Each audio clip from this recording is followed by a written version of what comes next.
Hey everybody, it has been about 4 months since my last book haul.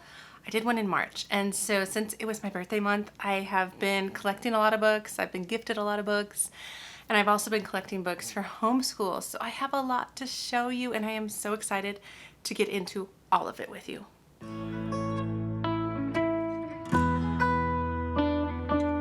So hi, my name is Angie. Welcome to my channel if you are new here, or welcome back if you have been coming for a while. So like I said, I have lots of books to share, so I'm just gonna get into it. I think I will start with the books for me, and then I'll share books for homeschooling. So I will make sure to put timestamps down below so you can skip ahead to the homeschooling ones if those are the ones you are most interested in. So let's get started. So for my birthday, I decided to gift myself a book outlet order. So I only got 5 books. But I did really well, and they're ones that were already on my list that I'm so excited for. So I'll start with those.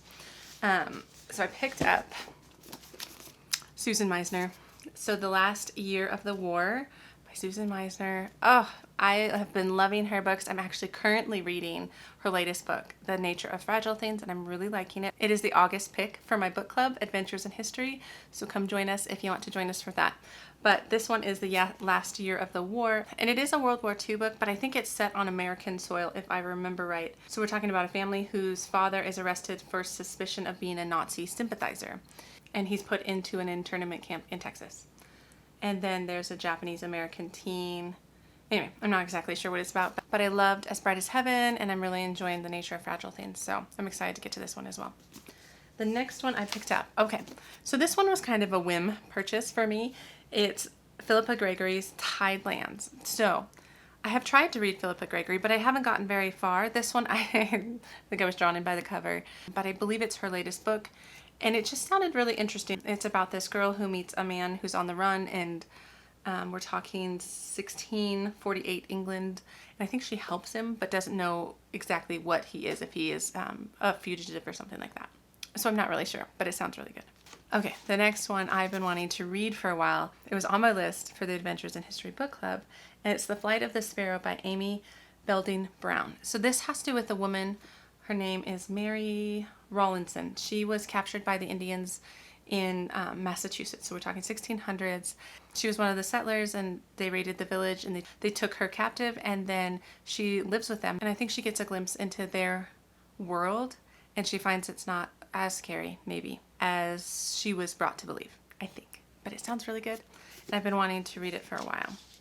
Okay, the next one I picked up a backlisted Kristen Hanna book.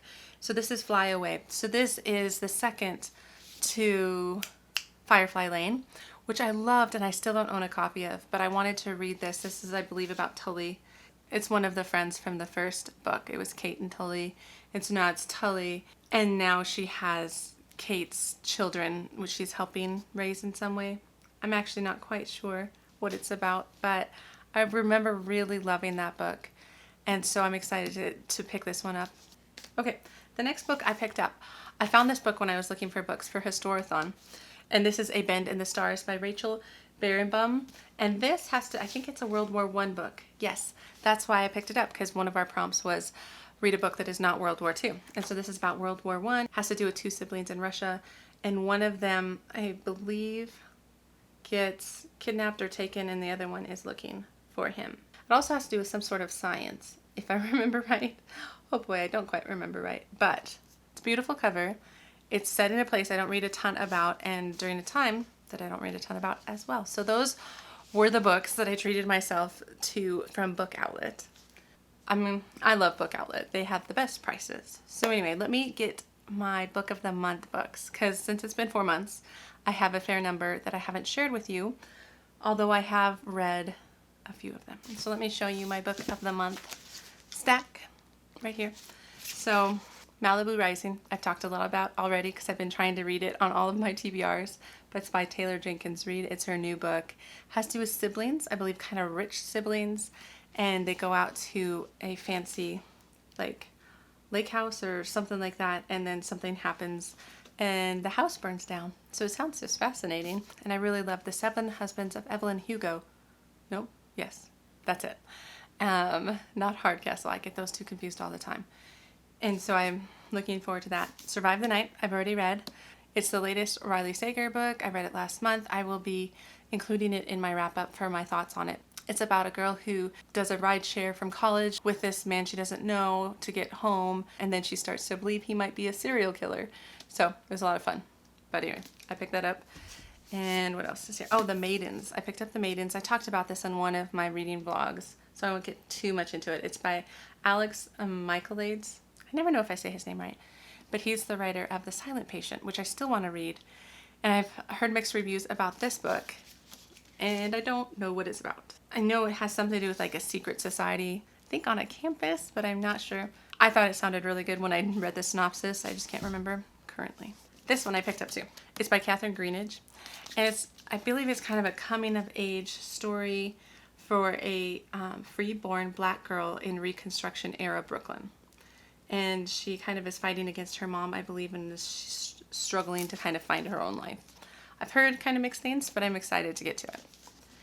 And the one I just picked up this past month, which I thought sounded really good, is Sisters in Arms by Kaia, Alderson. And this has to do with the first all-black female army group.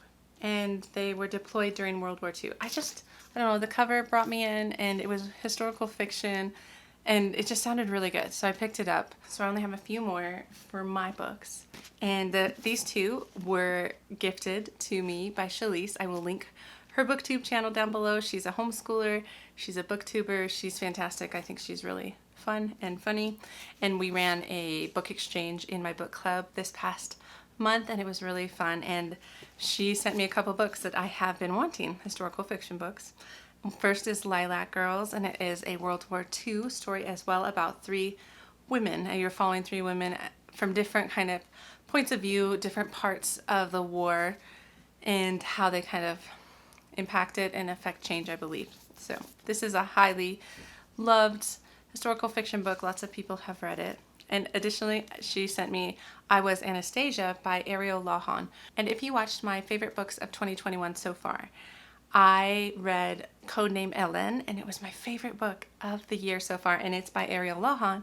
And so I've been wanting to pick up another one of her books, and this one looks so good. It is about Anastasia. So the lost Romanov princess, that whole story. I really like her writing style. I feel like she does a good job of kind of deep diving into the research. So I'm really curious to see what she came up with from what's been known and what's been written about the lost princess. So I Was Anastasia. Sounds really good. I also picked up this book on one of the buy 2 get 1 free Amazon sales, which you'll see some of the other stuff I picked up at that same time. But this is The Midnight Library by Haig, and a lot of people read this at the beginning of the year, and it just sounded really good. And it's about this library where I believe this woman gets a chance to live her life differently. The books enable this woman, Nora, to live as if she had done things differently. So each book contains a different life, a different path, a different choice. And I've just heard really wonderful things about this book. And so when I saw it was an option for the buy 2 get 3, I snatched it up. That was all for me.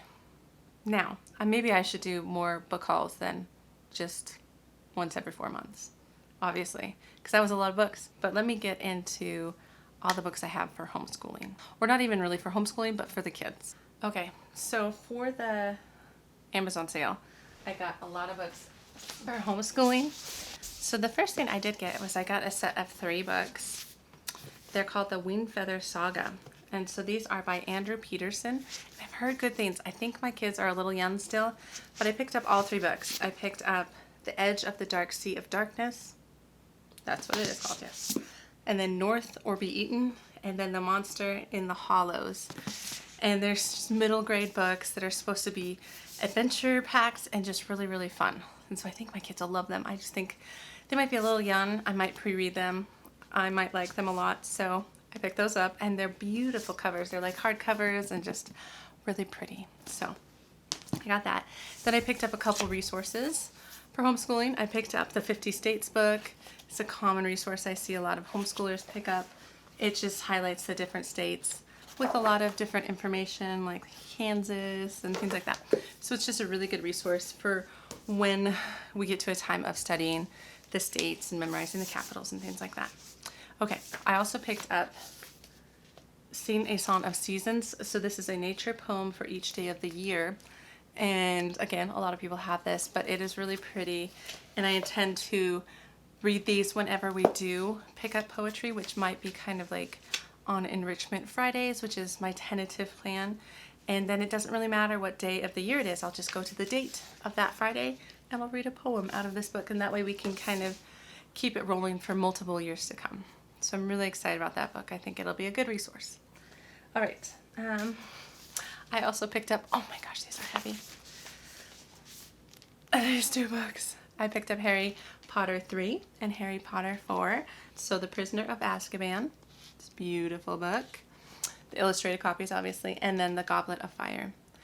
And my kids are Harry Potter obsessed right now. We are still in the process of reading the illustrated copy number 2 and The Chamber of Secrets, and they're loving it, and it's really fun. But like I said in a previous video, I'm kind of taking it slow. I'm thinking of doing kind of about 1 book a year, but these were on sale on Amazon, and so I was like, well, I might as well get them now because I know I want them because the illustrated copies are just gorgeous. So I picked all of those up. Next, I picked up a bunch of books for the twins that were part of their preschool program with Sonlight, which I'll link the video for that. And I picked up these books. So here's this one. It's Ian and the Gigantic Leafy Obstacle, Last Stop on Market Street, The Big Quiet House, Horton Hatches the Egg, Nana Upstairs and Nana Downstairs, What Do People Do All Day, and then this one, which is just super cute. It's George and Martha. So these were the only ones I didn't have because I bought that preschool Sonlight set used and it didn't have all the books, so I had to pick up some, but I picked most of them up used off of Amazon. Some I had to buy new, but that's what I picked up for them. And then the last set of books I picked up, I shared in my read aloud video, and that is the books from Sonlight. So they have summer readers every year. My kids cannot read these. We actually did a lot of listening to these on audiobooks, but I knew they would be really good stories and wholesome and don't have kind of that like bratty tendency in some of the books at this age. And so I just wanted to pick them up, and I know that my kids will get to them. And I've been reading some of them out loud, like this one my daughter just loves. It's like a little mystery book. But like Frankie Sparks and the Class Pet, she loves these. There's 4 of them. Snazzy Cat Capers. My son won't do it because it's a girl cat, but that's fine. And then Mindy Kim and House of Robots and Dog Diaries. That's the only one.